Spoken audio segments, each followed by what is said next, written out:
Recordar que en la Biblia todo el lenguaje que Dios usa gira en torno ¿a qué? A la familia. El papá, la mamá, los hijos, los hermanos, cómo se engendra, cómo se nace, cómo se cría. Todo ese entorno natural, humano, que gira en el contexto de la familia, ese mismo lenguaje lo vamos a encontrar en el contexto de lo espiritual. Y eso tiene sentido. Y Dios estratégicamente lo ha presentado, lo ha planteado así, para que nosotros teniendo, como le dijo el Señor Jesús a Nicodemo, si os he hablado cosas terrenales y no entendéis, ¿qué tal si os dijere las celestiales? O sea, hay en la Biblia verdades que son propias de esta tierra, que son verdades terrenales. Esas verdades terrenales son temporales, circunstanciales, momentáneas, no son eternas. Y hay verdades en la Biblia que son intangibles, invisibles, espirituales, eternas. Entonces nosotros vivimos en un mundo terrenal, físico, tangible. Todo lo vemos, todo lo tocamos, todo lo sentimos. Y Dios nos está planteando una verdad que no se ve, que no se palpa. Y a raíz de todo ese lenguaje que usa el Señor en lo espiritual, para poderlo entender, lo dejó por escrito. O sea, no lo dejó, las cosas espirituales, eternas, no las dejó ahí suspendidas en el vacío de la historia. No, Él exigió que fueran, ¿qué? Escritas. Entonces, al estar escritas, ya cualquier persona no puede hacer de lo que está escrito lo que le dé la gana, aunque es lo que están haciendo y tergiversando. Bien. Entonces, si somos una familia, es porque hay, ¿qué? Un padre. Y un padre que tiene un hijo, que es primogénito. Y tiene unos hijos. Y obviamente debe haber una ¿qué? Una madre. ¿Cuántos tienen una madre? No hablo en lenguaje terrenal, hablo en lenguaje espiritual. ¿Cuántos tienen un padre? Algunos hacen así. ¿Cuántos tienen un hermano mayor, que es el hijo primogénito? Vale. ¿Cuántos tienen hermanos? Por eso nosotros nos llamamos hermanos. ¿Y cuántos tienen una madre? Bueno, ya fue bajando la... Bien. Entonces, el Padre, en la Biblia, en Efesios 4:6 dice, un Dios, ¿y qué? Y Padre de todos, el cual es sobre todos, y por todos, y en todos.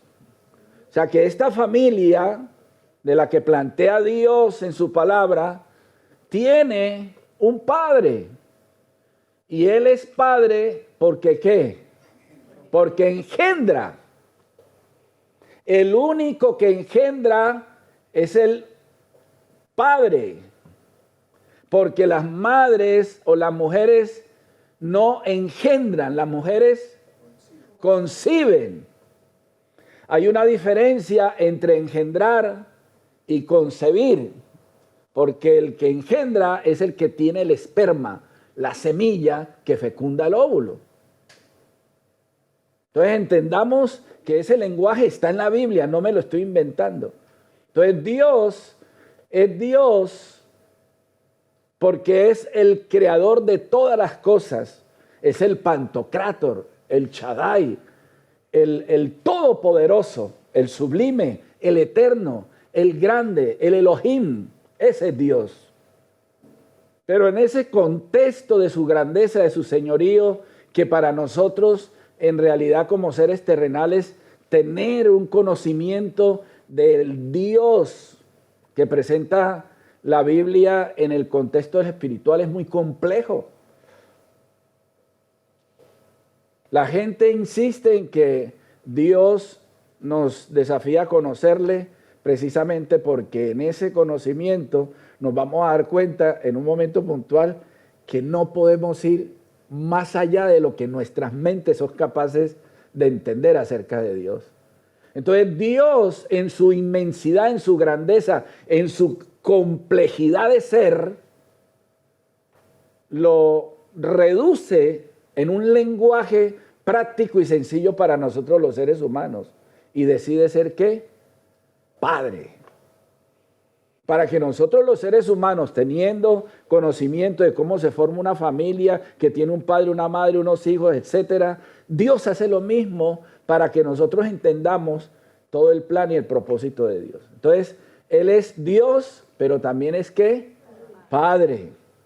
Por eso insisto en decir que Jesús vino a esta tierra para revelarnos al Padre. Por eso cuando Jesús le decía a sus discípulos, cuando vosotros vayáis a orar, diga Padre nuestro. Entonces el Señor se revela o se da a conocer como Padre. Eso está claro en la Biblia, hay muchos versículos que hablan de eso. Bien, pero esa familia que tiene padre tiene un hijo que es el hijo mayor, es el primero, que se le llama primogénito, para que todos honren al hijo como honran al padre. El que honra al hijo, el que no honra al hijo, no honra al padre que le envió. Es decir, que esto no es una familia dividida, ni es una familia que tiene complejos, diferencias. No, esto es una familia extremada, exageradamente unida. Es decir, que la unidad del Dios de la Biblia es una unidad que no hay nada en lo absoluto que sea capaz de fragmentar, de dividir, de disociar. Entonces, así como el Padre exige que honren al Hijo, el Hijo exige que honren al Padre. Y el Hijo no hace lo que le place, sino hace lo que ha visto hacer a quién. Y el Hijo no dice cualquier cosa que le da la gana. El Hijo dice lo que ha oído. No así hacemos muchas veces nosotros. No le dice al Hijo, por aquí, no, yo por acá. Las familias, es cuando las familias se dividen, se separan, es porque no se sujeta el uno al otro. Entonces hay un padre y hay un hijo mayor que es Jesucristo. Pero también esta familia tiene ¿qué? Hijos. Por eso entre nosotros nos llamamos hermanos. Incluso el escritor de Hebreos dice que el Señor, el Hijo, el primogénito, no se avergüenza de llamarnos sus hermanos. Nosotros tenemos un hermano mayor, un primogénito, que es el que está constantemente con el Padre hablando acerca de nosotros. Entonces en Juan 1:12 dice, mas a todos los que le recibieron, a los que creen en su nombre, les dio potestad de ser hechos hijos de Dios. Esto ya lo he enseñado. Entonces lo que se espera, lo que se busca en cuanto a su fe es que usted entienda que hay un Padre. Y ya lo he insistido muchas veces, hay que transicionar de creer en Dios a ser un hijo engendrado por el Padre. O sea, no es lo mismo ser un creyente que ser un hijo. Entonces, en la Biblia, desde Génesis, capítulo 2 y 3, hasta Apocalipsis, Dios está interesado en tener ¿qué? Hijos. Dios no está interesado en tener ni creyentes, ni siervos, ni discípulos, ni amigos. Aunque Jesús dijo en muchas ocasiones, vosotros ya no sois mis siervos, sino mis amigos y todo eso, pero en realidad Dios no quiere tener siervos, aunque los hay, No quiere tener amigos, aunque los hay. No quiere tener discípulos, aunque los hay. No quiere tener creyentes, aunque los hay. Dios quiere tener ¿qué? Hijos. Porque un hijo nunca deja de serlo. Ya se puede usted ir a la Conchinchina, el que lo engendró usted es su papá y usted es el hijo. Así hayan argumentos y salgan documentos, usted fue engendrado por un esperma y ese el que lo engendró es su ¿qué? Su padre. Entonces en la Biblia Dios insiste que transicionemos de ser creyentes a ser hijos. Esa transición, ya lo he dicho, es un proceso. No es un momento, no es un estado, no es una circunstancia, no es un día en el culto. Que usted, ay no, yo estaba ahí sentado, hice una oración y ya yo soy hijo. Eso se lo digo yo que no es así. Hizo una oración, tiene, vamos a decir, el temor a Dios, desea iniciar, pero ser hijo es un proceso donde usted tiene que ser engendrado, fecundado, gestado y nacido. Y eso no es de la noche a la mañana. Por eso hay gente que viene a las reuniones y llegan a los cultos y hacen alarde de ser cristianos y todo eso, pero no pasan de ahí. Dios quiere tener ¿qué? Hijos. Porque los hijos son los que heredan. Entiéndalo. Entonces, cuando uno entiende en la Biblia que Dios quiere tener hijos para que hereden lo que Él tiene, porque a Él le ha placido eso, Él le ha dado alegría a eso. Y usted dice, no me hace falta. Hay gente, el ser humano es tan terco, más terco que una mula. El ser humano es tan ingrato, tan indiferente. El ser humano es tan torpe. No sé qué palabra usar. Que se da el lujo de desechar, de tirar y de hacer a un lado lo que Dios está dando por medio de su Hijo para que seamos herederos eternamente y para siempre. Ya yo les digo, yo les decía una vez, lo vuelvo a repetir, hermano, que uno no está contento porque uno no tiene una casa fija. Uno debiéndole al banco 30 años, 40 años, y paga intereses y paga intereses, y a lo último, por alguna razón, hay una situación difícil y uno pierde la casa porque no tiene con qué pagar. Y hay gente en este mundo que derrocha y derrocha y derrocha. En estos días con la guerra de Irak y todo eso, se ha derrochado millones y millones, y muchas veces uno no tiene para pagar la cuota de la hipoteca. Que uno a veces ve que los hijos que necesitan de algo y uno no tiene los recursos, o sea, todo ese momento de familia que uno vive de escasez, uno llega a un momento donde uno se enoja y dice, no tengo nada. Eso es temporal, porque Dios está diciendo, lo va a tener todo y para siempre. Nadie se lo va a quitar, porque usted será heredero. Y no le va a costar sino creer. Bien. Entonces somos una familia porque hay un hermano mayor, que es el hijo primogénito, y hay unos hijos. Eso está claro. ¿Quién falta? La madre. ¿Cómo puede ser que nosotros vengamos a esta reunión, oigamos de que hay un padre, un hermano, unos hijos, y no hay una madre?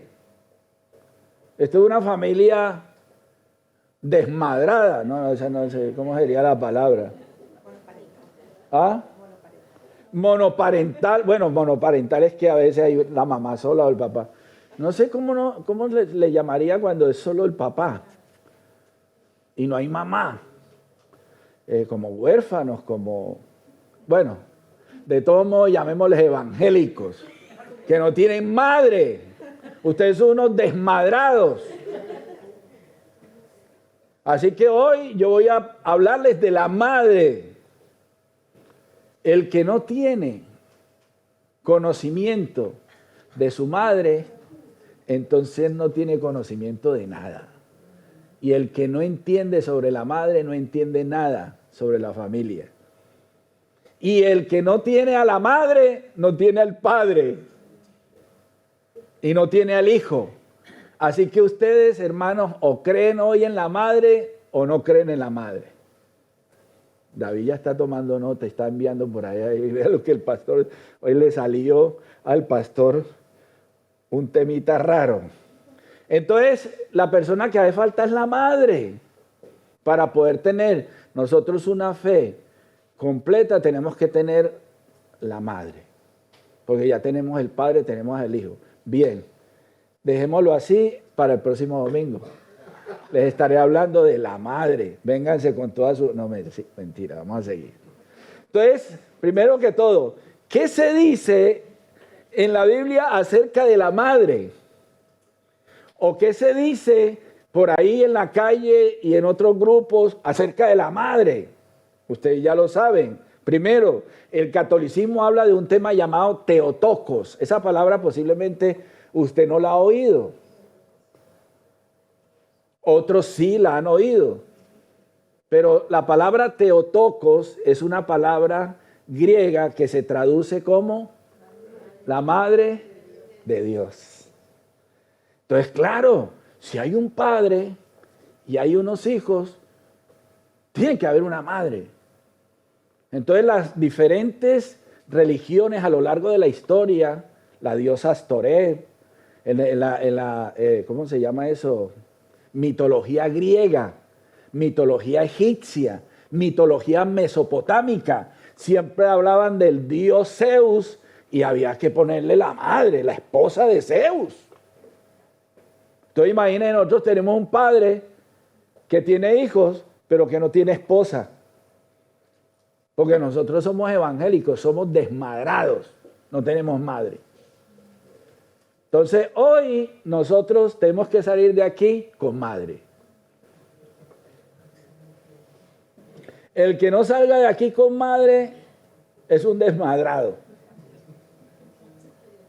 Entonces, dentro de la Iglesia Católica, el dogma que hace que la Iglesia Católica, no solamente aquí en Europa, sino en América Latina y en el mundo entero, presente esa parte que nosotros, los cristianos evangélicos, insistimos en no aceptar a la Virgen María como la Madre de Dios.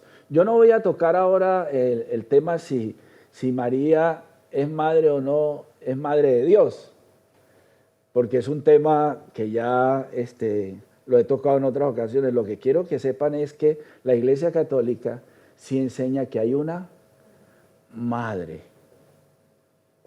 Ahora, ¿los cristianos evangélicos enseñan acerca de la madre? No. Y es un error grande. Entonces, hoy a mí me van a crucificar. Hoy yo creo que hoy más de uno va a decir, yo al pastor le creía hasta hoy. Con el temita que salió. Miguelito está que se sale por esa puerta. Miguelito es el más fiel Bien. Entonces, acerca de la Madre de Dios es el título que la Iglesia Cristiana Católica temprana le dio a María en referencia a su maternidad divina.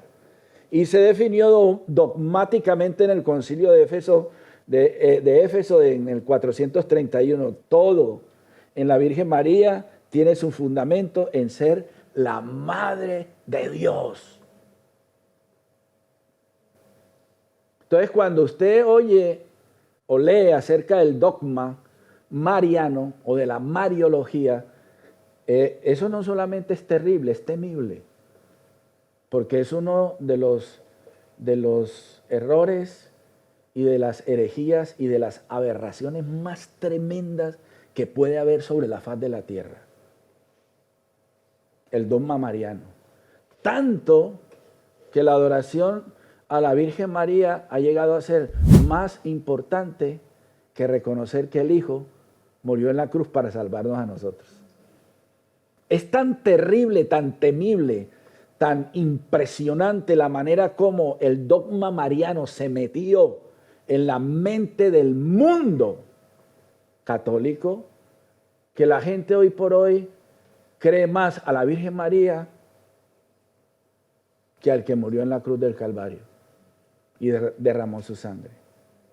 Y es tan tremendo que han hecho de casi toda la Biblia una interpretación mariana. Por ejemplo, nosotros leemos en Génesis sobre Eva, que es un tipo de María. Y luego cuando dice, y ella le herirá en la cabeza y tú le das la simiente de la mujer, esa mujer es María. Para los católicos, no estoy diciendo para yo como predicador o pastor o teólogo. Para la Iglesia Católica, María está en el Antiguo Testamento en tipología, en Eva, en Ruth, en Esther. Todas las mujeres que hay en el Antiguo Testamento son tipos de María. Y entonces cuando María tiene el Hijo, entonces ya eso llega a ser tan tremendo que si usted entra a la Iglesia Católica, cualquiera que sea, en el fondo usted va a encontrar a una estatua que representan, dicen ellos, la Virgen María, que tiene una luna debajo de sus pies y una cantidad de estrellas aquí alrededor con un bebé en los brazos. Es decir, que ella está vestida de gloria mientras que su hijo se quedó siendo un niño. No, el Hijo es Rey de Reyes y Señor de Señores. Y ella a ese Hijo le llamó Señor, mi Salvador. O sea que la María en realidad era una creyente en que él, que tenía en su vientre y dio a luz, era el Salvador del mundo. Ella es la primera, en eso no hay discusión. Es más, en Lucas, María dice, he aquí la sierva del Señor, hágase conmigo conforme a su palabra. O sea, María, que en realidad es Miriam, que era una niña de escasamente 12 o 13 años, fue una verdadera sierva de Dios. Una mujer no cualquiera. O sea, que no vaya a pensar que nosotros, porque no tenemos a María como un Dios, como no la reconocemos, la honramos. Y yo sería el primero en querer verla en la eternidad, porque fue una mujer separada, consagrada para Dios. Pero la iglesia tradicional convirtió esto en un dogma y lo ha elevado a la categoría de salvación, tanto que le llaman a la Virgen María la corredentora, etcétera, etcétera. Bueno, de todos modos dentro del catolicismo hay una madre que es la Virgen María. Pero hay otro grupo que ha surgido en las redes sociales que se llama la Iglesia de Dios, Sociedad Misionera Mundial, donde empiezan diciendo, ¿por qué la gente solo cree en Dios Padre y no en Dios Madre? Entonces ya esta gente, que la he estado escuchando varias conferencias, enseñan que Dios no solamente es masculino, sino que también es femenino. Y se basan en unos términos escritos en el Génesis que no obedece a una exégesis correcta. Entonces le han dado a Dios la categoría de femenino, cuando Dios no tiene nada que ver con lo sexual. Dios ni siquiera es cuerpo, Dios es espíritu. Entonces Dios no tiene ningún tema con lo sexual, porque Dios es espíritu. Dios no es algo tangible, visible, no es humano para que se hable en términos femeninos y masculinos. Aunque en la Biblia usted va a encontrar mucho lenguaje de Dios, casi como si fuera femenino, porque Dios dice en muchas ocasiones en cuanto al trato, el afecto, el cariño a Israel, a su pueblo, a su gente, como si fuera una madre. Pero es un lenguaje humano para que nosotros entendamos que Él nos protege. Pero Dios ni es masculino ni es femenino. Ni Dios entra en el orden de lo sexual. Eso es incoherente. Eso no cabe sino en la cabeza de toda esta gente. Bien, y hay muchos que sermón ahí. Dice, Dios Madre es la creadora que hizo los cielos y la tierra junto con Dios Padre. Wow. También es llamada Madre Celestial o Madre Espiritual.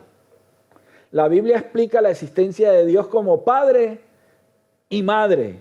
Dios Padre es conocido por la humanidad desde hace mucho tiempo, pero Dios Madre será conocida en los últimos días de acuerdo con la profecía, dice este exponente del tema. Por eso las personas tienen el prejuicio de que solo existe Dios Padre. La Biblia, el único libro que da testimonio del Salvador, nos habla de Dios Madre desde Génesis hasta Apocalipsis. Entonces imagínense cómo cogen la misma Biblia, porque eso ha hecho Satanás desde el comienzo, coger la palabra de Dios, no inventarse algo nuevo, sino la misma palabra de Dios y tergiversarla. Por eso cuando Satanás tienta a Jesús, no lo tienta con cualquier cosa, lo tienta ¿con qué? Con la palabra de Dios. O sea, es a partir de lo que Dios presenta y deja claro por escrito que el enemigo coge y lo tergiversa. ¿Por qué? Porque la mentira no existe. Existe la distorsión de la verdad. O sea, la mentira no es en esencia algo que surge de la nada y cae en las mentes de los seres humanos. No, la mentira no es otra cosa que la verdad torcida. Porque la verdad tergiversada, torcida o a medias es más peligrosa que una cosa que no existe, que no es real. Entonces entiéndalo, Satanás trabaja sobre lo que está dado. Por eso un billete falso, no existe un billete de 300 euros. ¿A quién van a engañar con un billete de pronto o a Roselio, que está ahora... un billete de 300. Usted le llega, no, cámbiame este billete de 300. Está tonto. No, a uno lo engañan con un billete de 50, de 100, de 500. Porque hay billetes de esas cifras. Entonces, ¿qué hacen con ese billete de 100 o de 50 o de 200? Hacen uno lo más parecido al original. ¿Cuándo es que usted es engañado? Usted no es engañado por algo que no existe. Usted no, ay, me engañaron con un billete de 300. Y estás tonto. Usted dice, me metieron un billete falso. ¿Y de cuánto era? De 50. A nosotros nos han metido billetes falsos, ¿cierto? Sí, aquí nos han cambiado. Es que aquí nos ha pasado. No, vamos, eso es otro tema. Eso es otro tema. No sé qué hermanito, eso no es de la familia. Bien, y hay otro grupo que está surgiendo con fuerza que hablan de que el Espíritu Santo es la madre. Entonces, hermanos, coger lo que está escrito en la Biblia y darle la vuelta para quienes no entienden la manera como debe interpretarse correctamente la Biblia, son personas fácilmente engañadas por todo este tipo de enseñanzas que tienen mucha fuerza en las redes. Este grupo, primero que le presenté sobre la Madre de Dios, que es la Iglesia Católica, tiene millones de seguidores. Es decir, que no porque haya mucha gente creyendo en algo, tengan la razón. Y que hayamos pocos que no creemos en eso, estamos equivocados. Pero como esa es la dinámica del mundo, entonces la mayoría. Por eso el concepto de democracia en la Biblia es uno de los instrumentos del diablo para tergiversar la verdad de Dios. Nosotros todos estamos en un contexto del anticristo, que es la democracia. ¿Qué es demo? ¿Ah? Pueblo. ¿Y cracia? Gobierno, poder ¿de quién? Del pueblo, no de Dios. Aquí manda el hombre, no Dios. Y cuando se habla de teocracia, que es el poder de Dios, no es tampoco el Dios de la Biblia. Es el Dios que los seres humanos, montando una religión poderosa, dominan el mundo, como el ayatolá de Irán. Y así sucesivamente. Entonces, hermanos, acuérdense, la verdad de Dios la usa el enemigo una vez tergiversada, es creída por millones, no por 2 o 3. Y el hecho de que haya miles siguiendo no quiere decir que tengan la razón. Bien, en el Evangelio de Juan, dice este señor que dice que el Espíritu Santo, mira lo que dice, Jesús se refiere al Espíritu Santo como una madre, lo dice el tío este. En el Evangelio de Juan, Jesús se refiere al Espíritu Santo como una madre. Lo que nace de la carne, dijo Jesús, carne es, y lo que nace del Espíritu, Espíritu es. Nacer de la carne significa nacer de una madre humana, mientras que nacer del Espíritu significa nacer de una madre divina.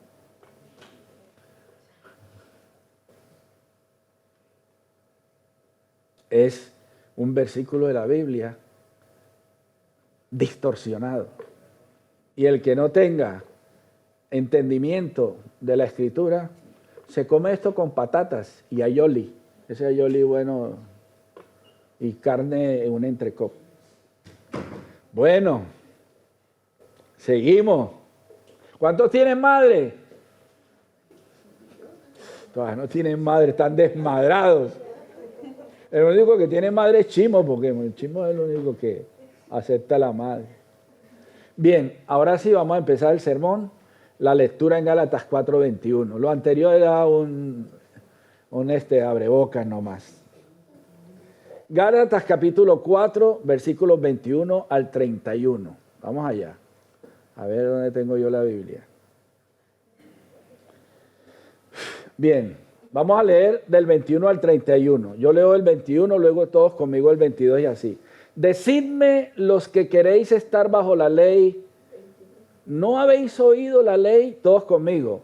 Porque está escrito que Abraham tuvo uno de la esclava,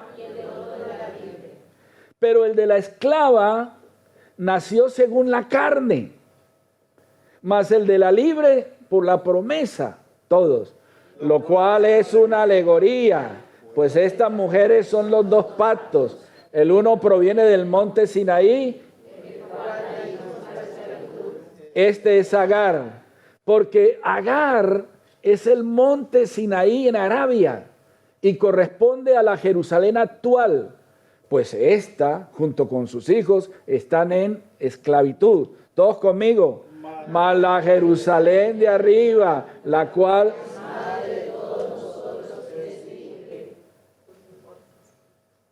Regocíjate, está escrito, oh estéril, tú que no das a luz, prorrumpe en júbilo y clama.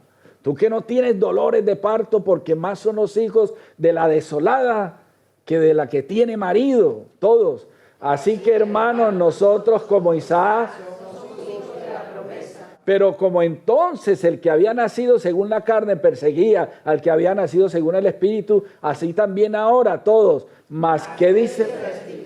Echa fuera a la esclava y a su hijo, porque no heredará el hijo con el hijo de la libre. De manera, hermanos, que no somos hijos de la esclava, sino de la libre. Acuérdense que el tema de Dios serio es ser hijo. Es un lenguaje fundamental en la Biblia. ¿Usted es hijo de Dios o es hijo del diablo? No hay tercer grupo. En el mundo hay hijos de Dios o hijos del diablo. Ah, no, que yo no quiero ser ni hijo de Dios ni hijo del diablo. Pues es un torcido, no es un bicho raro, es un amorfo, es un, ¿cómo se llama? Un engendro. Usted o es hijo de Dios o es hijo del diablo. Jesús dijo, el que no recoge conmigo, desparrama. Jesús dijo, el que no es conmigo, es contra mí. Punto. O usted está allá o está acá, pero no puede estar en los dos al mismo tiempo. Entonces siempre se habla de los hijos y se parte desde Génesis hasta Apocalipsis sobre el tema. Bien, no voy a profundizar mucho hoy, sino que solamente los quiero dejar con Gálatas 4:26, que dice, todos, mas la Jerusalén de arriba, la cual es madre de todos nosotros, es libre. Entonces el tema que vamos a trabajar se titula ¿cómo? La madre que te... la madre de todos nosotros. Eso le suena aquí, ¿no? Cuando uno dice, madre. La madre de todos nosotros. Nada más y nada menos que lo está diciendo ¿quién? Pablo. O sea que Pablo está diciendo, si usted no tiene madre, entonces usted no es hijo.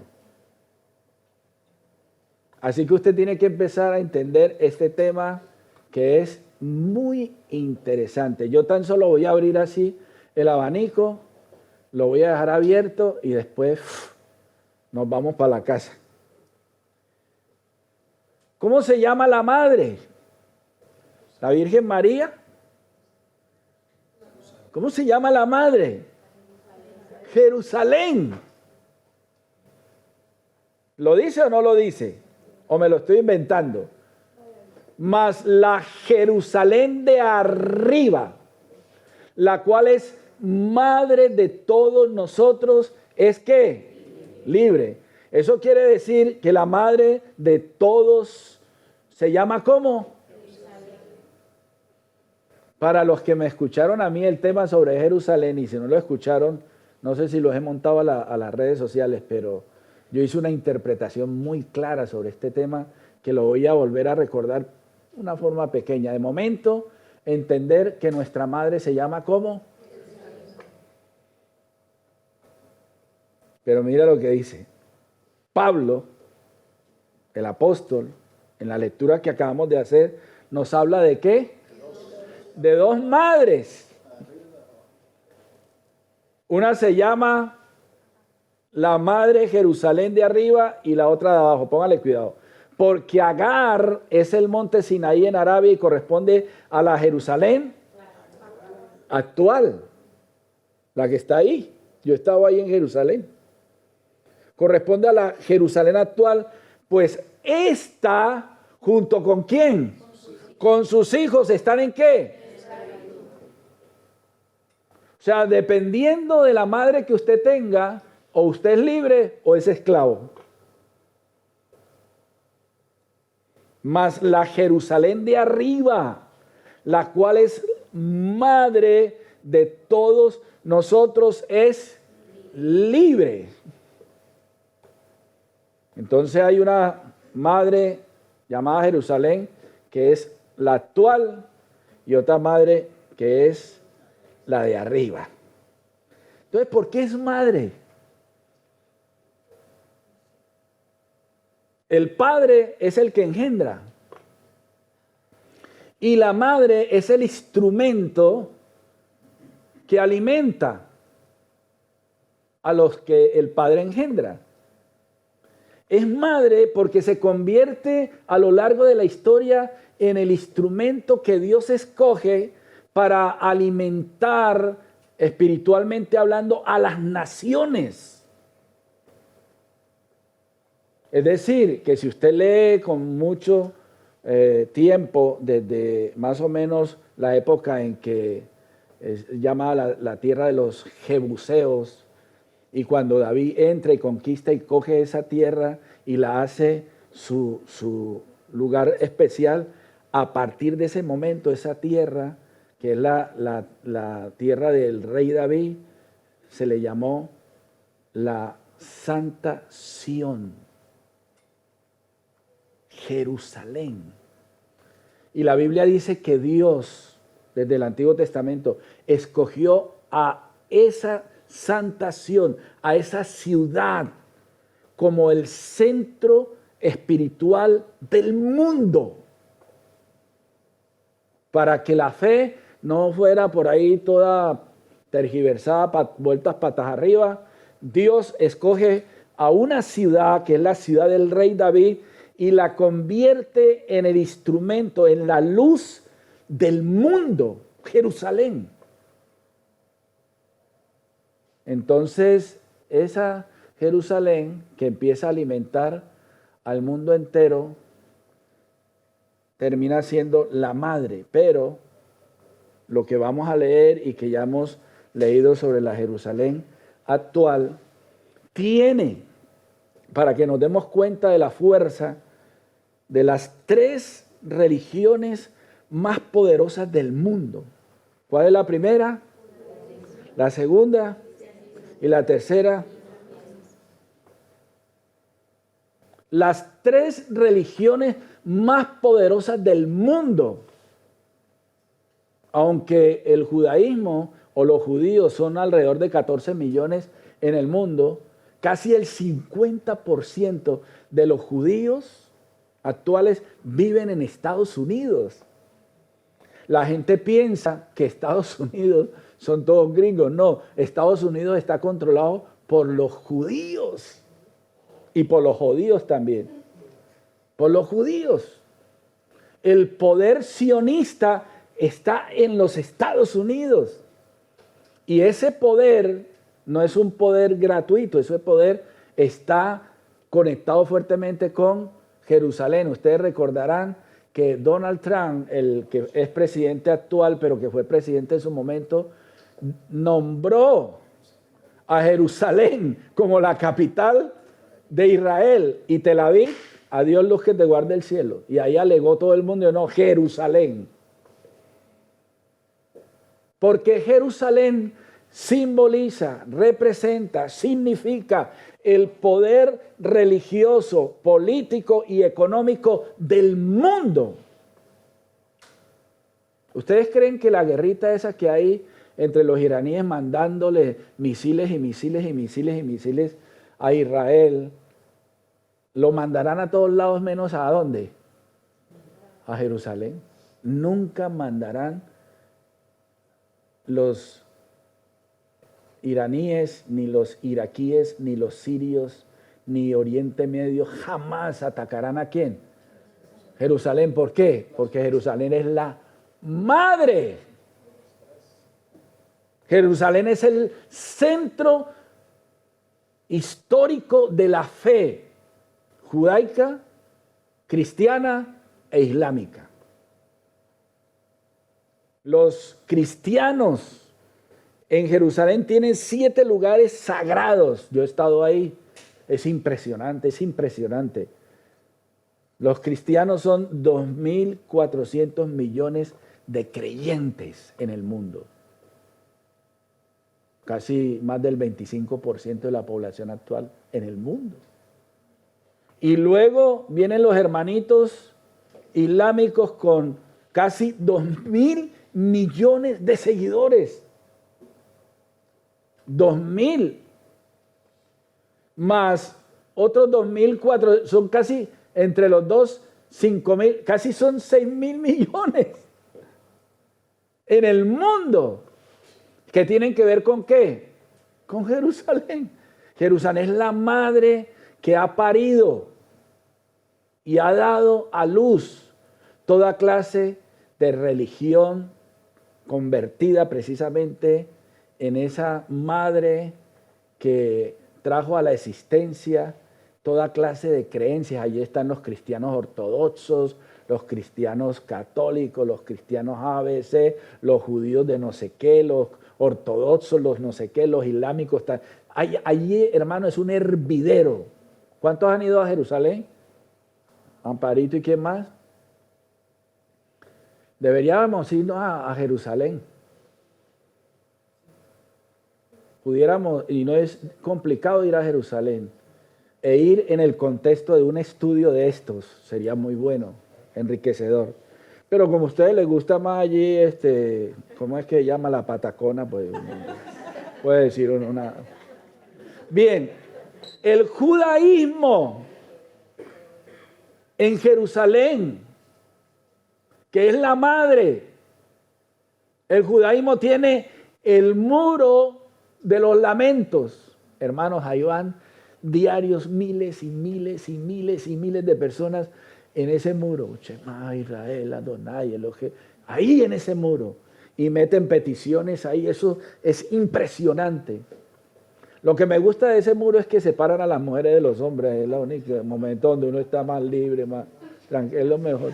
Ahí no dejan entrar las mujeres. Las mujeres allá en aquel rinconcito allá. Eso es lo bueno. Bueno. Bien. Entonces, el judaísmo tiene el muro de los lamentos, que eso es vamos a decir, un símbolo religioso de mucho poder.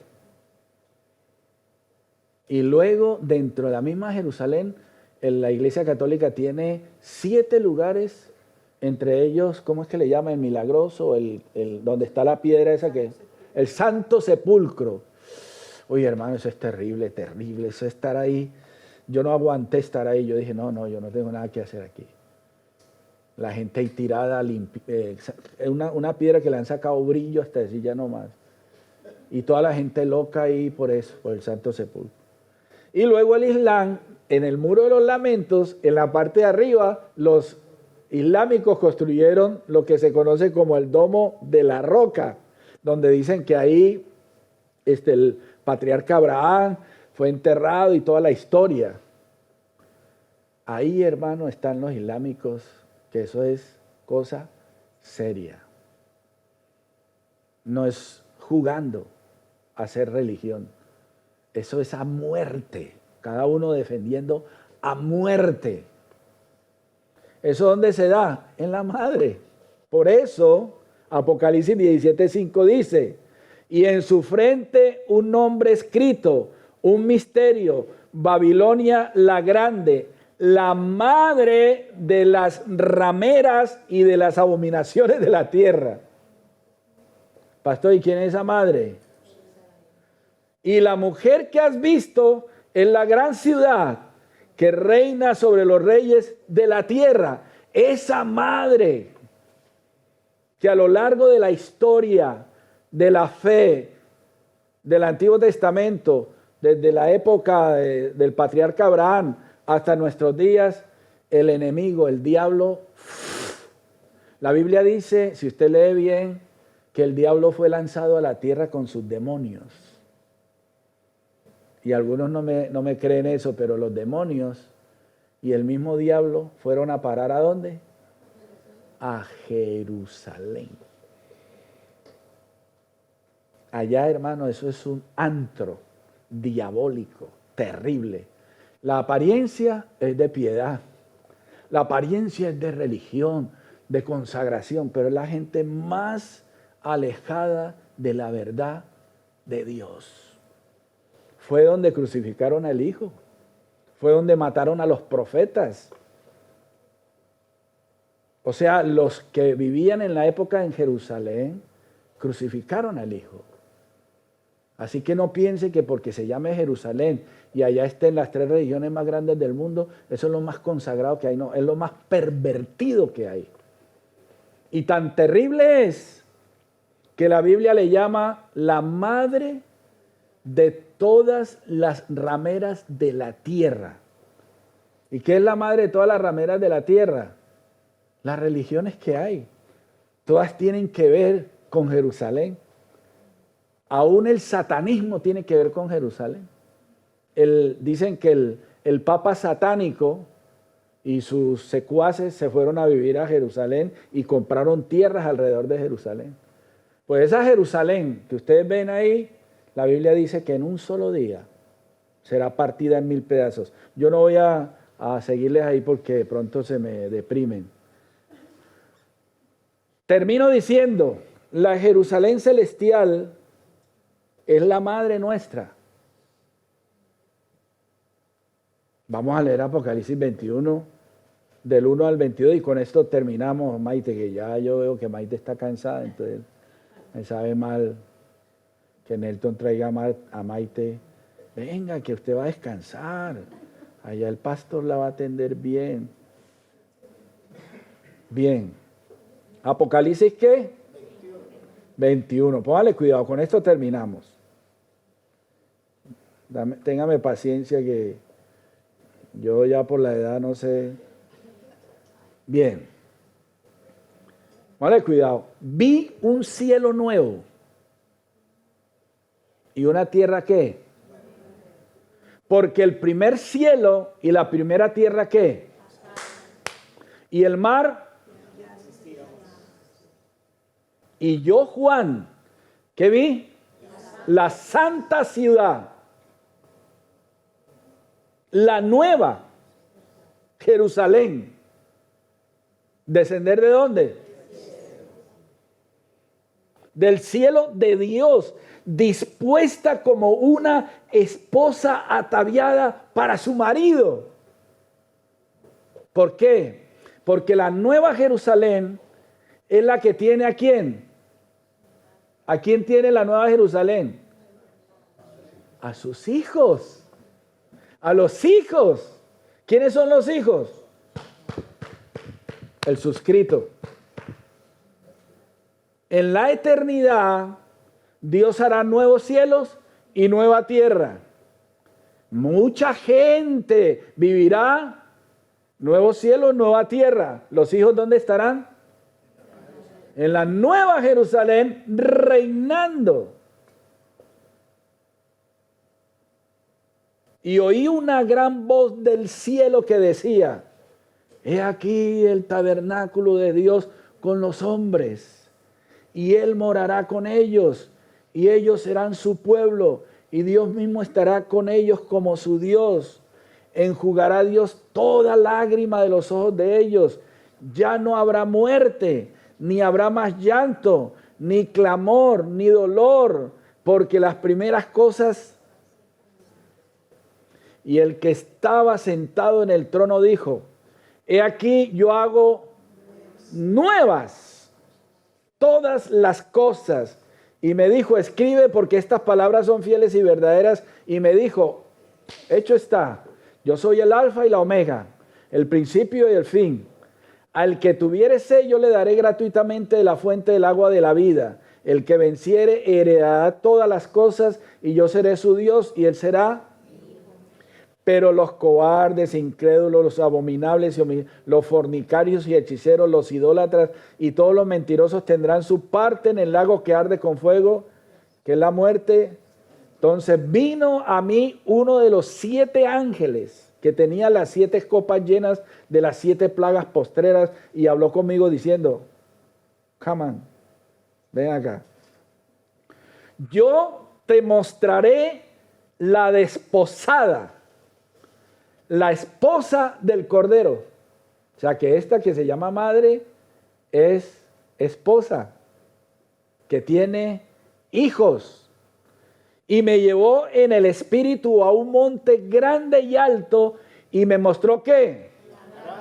¿Cuál es la gran ciudad? La santa gran ciudad de Jerusalén, que descendía del cielo de Dios, teniendo la gloria de Dios, y su fulgor era semejante al de una piedra preciosísima, como piedra de jaspe, diáfana como el cristal. Tenía un muro grande y alto con 12 puertas, y en las puertas 12 ángeles, y nombres inscritos, que son los de las 12 tribus de los hijos de Israel. Al oriente 3 puertas, al norte 3 puertas, al sur 3 puertas, al occidente 3 puertas. Y el muro de la ciudad tenía 12 cimientos, y sobre ellos los 12 nombres de los 12 apóstoles del Cordero. El que hablaba conmigo tenía una caña de medir de oro para medir la ciudad, sus puertas y su muro. La ciudad se halla establecida en cuadro, y su longitud es igual a su anchura, y él midió la ciudad con la caña, 12,000 estadios. La longitud, la altura, la anchura de ella son iguales, y midió su muro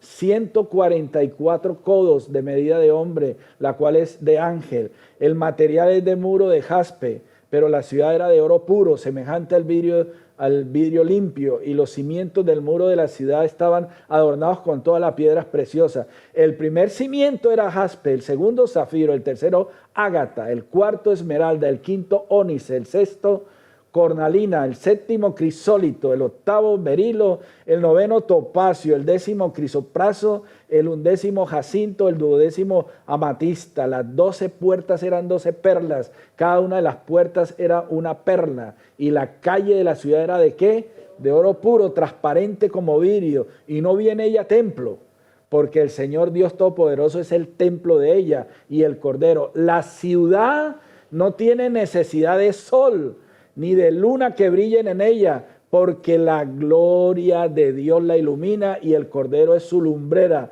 Y las naciones que hubieren sido salvas andarán a la luz de ella, y los reyes de la tierra traerán su gloria y honor a ella. Sus puertas nunca serán cerradas de día, pues allí no habrá noche, y llevarán la gloria y la honra de las naciones a ella. No entrará en ella ninguna cosa inmunda o que hace abominación y mentira, sino solamente los que están inscritos en el libro de la vida del Cordero. Después me mostró un río limpio de agua de vida, resplandeciente como cristal, que salía del trono de Dios y del Cordero, y en medio de la calle de la ciudad, y a uno y a otro lado del río, estaba el árbol de la vida, que produce 12 frutos, dando cada mes su fruto, y las hojas del árbol eran para la sanidad de las naciones. No habrá más maldición, y el trono de Dios y del Cordero estará en ella, y sus siervos le servirán. Verán su rostro, y su nombre estará en sus frentes. No habrá allí más noche, no tienen necesidad de luz de lámpara, ni de luz de sol, porque Dios, el Señor, los iluminará, y reinarán por los siglos de los siglos. ¿Cuántos tienen madre? Uy, pero algunos están, amén, sí, pastor, yo como que no voy a andar por esa ciudad. Hermano, nosotros estas cosas, o es puro cuento barato, o es la verdad. Porque Dios nos llama a nosotros, sus hijos, herederos. Y nosotros vamos a heredar ahí un lugar en esa gran ciudad. Usted tendrá su propiedad como hijo heredero. Cuando yo vaya caminando por la principal en el cielo, de pronto veo a Roselio y yo, ¿qué Roselio? ¿Qué hace con esa caja de cartón? Y yo, no me tocó nada. Y entonces yo lo invito ahí, yo tengo ahí donde guardo el perrito, si quiere quedarse ahí. Pero ahí donde guardo el perrito es una mansión. Hermanos, nosotros tenemos que entender que Dios lo tiene todo preparado para sus hijos. Por eso fue que Jesús dijo esa frase, tranquila manada pequeña, que a vuestro Padre os ha placido daros el reino.